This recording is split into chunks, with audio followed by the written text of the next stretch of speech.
Hi, it's Carol. I'm going to read you a really beautiful story today called The Fall of Freddie the Leaf.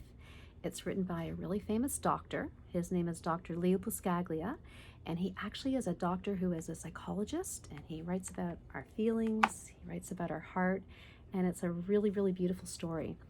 It's a story about a leaf named Freddie, and it's about Freddie's friends who are also leaves. It's about Freddie's best friend, and it's about how leaves change during the seasons, and it's about how people change during the seasons of their life too. So here we go. Spring had passed, and so had summer. Freddie the leaf had grown large. His midsection was wide and strong, and his 5 extensions were firm and pointed.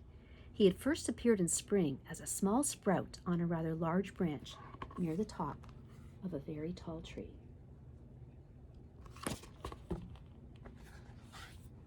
Freddie was surrounded by hundreds of other leaves just like himself, or so it seemed. Soon he discovered that no 2 leaves were alike, even though they were on the same tree.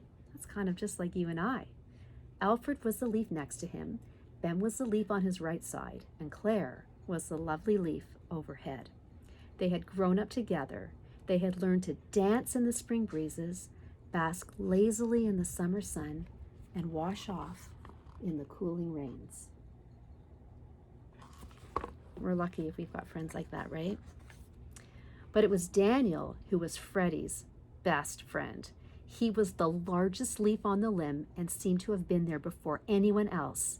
It appeared to Freddie that Daniel was also the wisest among them.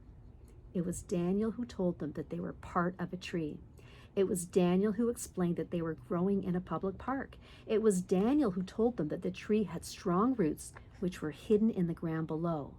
He explained about the birds who came to sit on their branch and sing morning songs. He explained about the sun, the moon, the stars, and the seasons. Do you have a really wise friend? I know I do.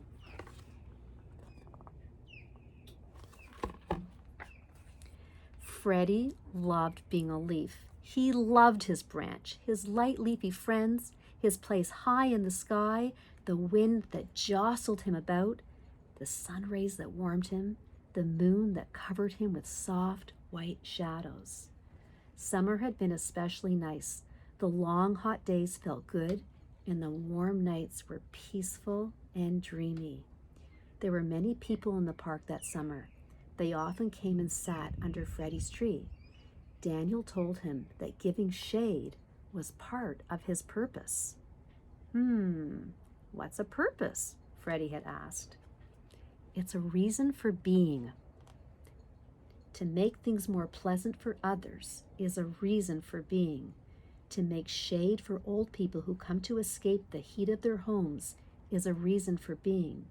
To provide a cool place for children to come and play, to fan with our leaves the picnickers who come to eat on checkered tablecloths. These are all reasons for being. Freddie especially liked the old people. They sat so quietly on the cool grass and sometimes hardly ever moved. They talked in whispers of times past. I like to talk in whispers of times past too.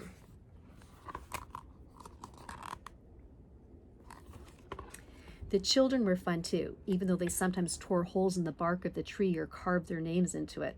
Still, it was fun to watch them move so fast and to laugh so much. But Freddie's summer soon passed. It vanished on an October night. It had never felt it so cold before. All the leaves shivered with the cold. They were coated with a thin layer of white which quickly melted and left them dew-drenched and sparkling in the morning sun. Again, it was Daniel who explained that they had experienced their first frost, the sign that it was fall. And you know what season's coming next? Winter.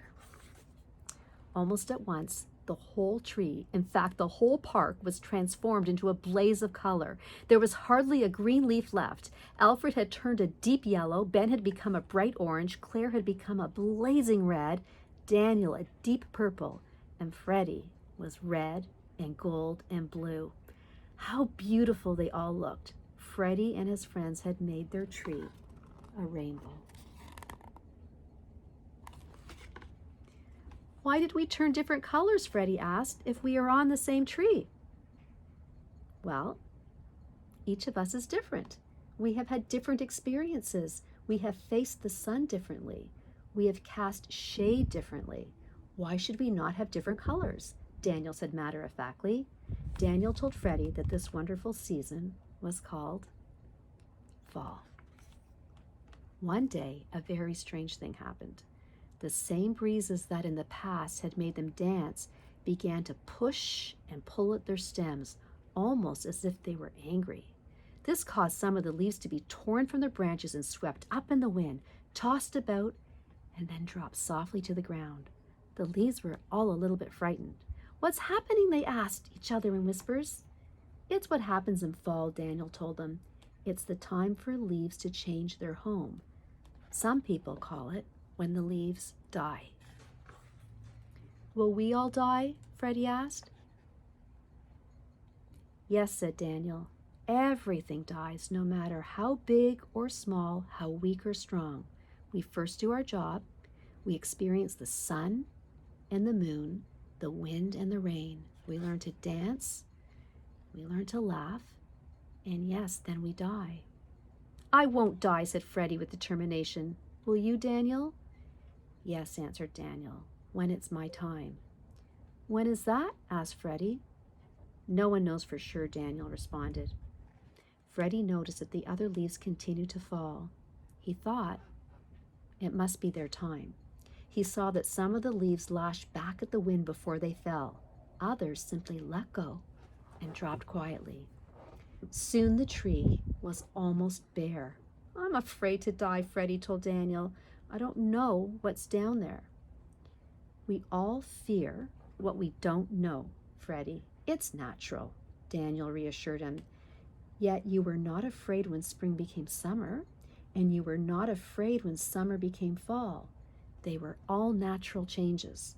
Why should you be afraid of the season of death?"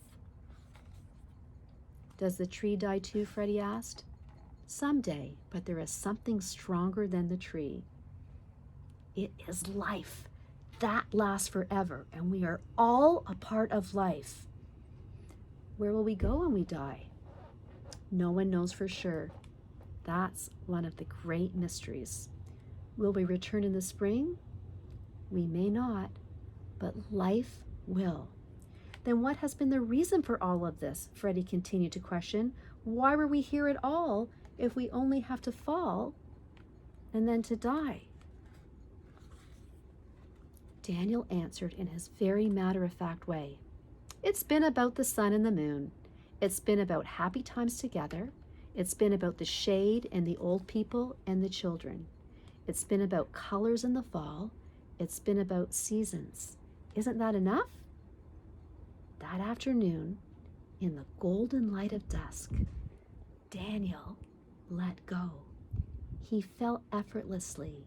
He seemed to smile peacefully as he fell. "Goodbye for now, Freddie," he said.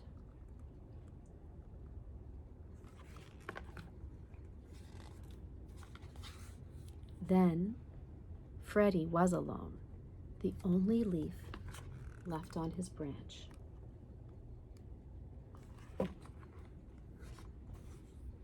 The first snow fell the following morning. It was soft, white, and gentle, but it was bitter cold. There was hardly any sun that day, and the day was very short. Freddie found himself losing his color, becoming brittle. It was constantly cold, and the snow weighed heavily upon him. At dawn, the wind came that took Freddie from his branch. It didn't hurt at all. He felt himself float quietly, gently, and softly downward. As he fell, he saw the whole tree for the first time, how strong and firm it was. He was sure that it would live for a long time, and he knew that he had been a part of its life, and it made him feel really proud.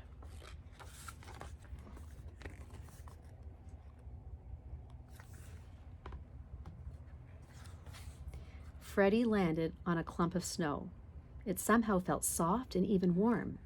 In this new position, he was more comfortable than he had ever been.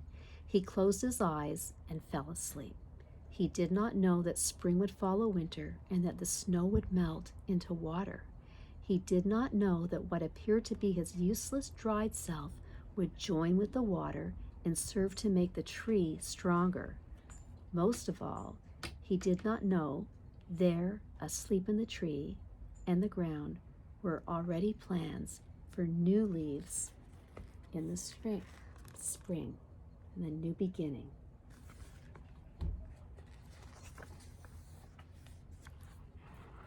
That's the end of the story. It was beautiful, and it gives us a lot to talk about. It's just amazing how much plants, leaves, and trees are a lot like us. Bye.